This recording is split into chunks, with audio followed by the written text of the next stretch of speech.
Hi class! In this lesson, we are going to learn how living things are connected to each other, from the tiniest organism to the largest creatures.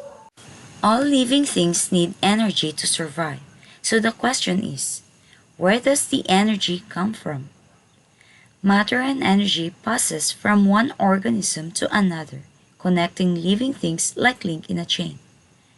A food chain. Yes, a food chain. Are you excited to know more about the food chain? A food chain is not an actual chain.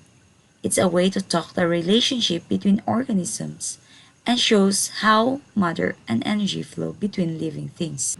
Every living thing on Earth is part of a food chain, including you. All of the energy in Earth's food chains comes from the sun.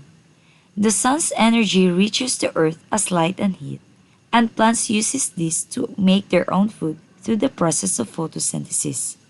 Since plants make or produce their own food, they are called producers. For example, a grass.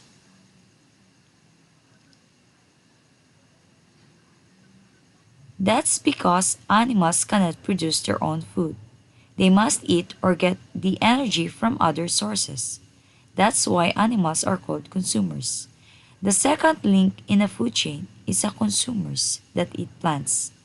They are called herbivores. When an animal eats plants, some of the energy that the plant captures from the sun is transferred into the animal's body. An herbivore is called a primary consumer. Primary means first, because an animal eating plant is the first consumer to our food chain. Let's add a rabbit to our food chain. Next comes the secondary consumer, the second consumer in the food chain. This consumer is a carnivore and gets their energy by eating other animals. Maybe a rabbit will get eaten by a fox. When the fox eats the rabbit, part of the energy that the rabbit got from the grass is transferred to the fox. This is the end of the simple food chain. The rabbit eats the grass, then the fox eats the rabbit.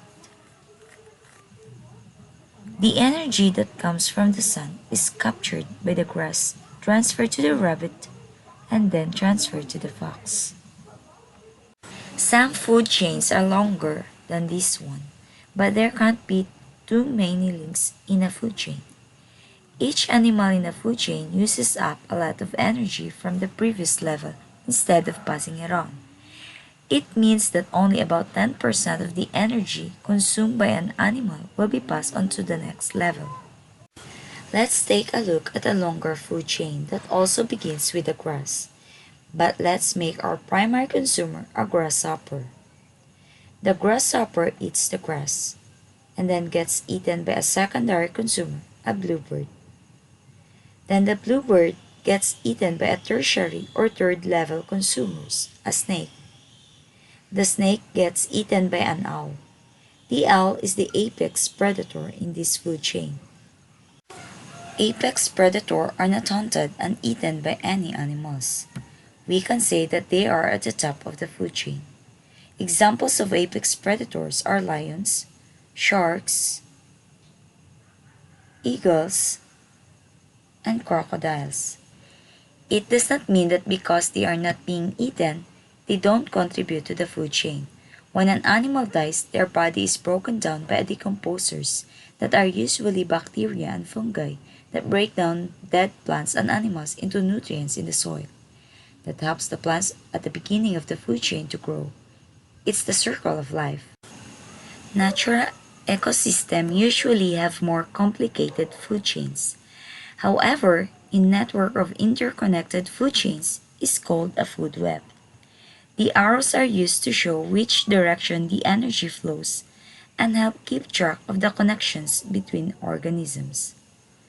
Now that you understand about food chain, can you now find the connections between living things around you?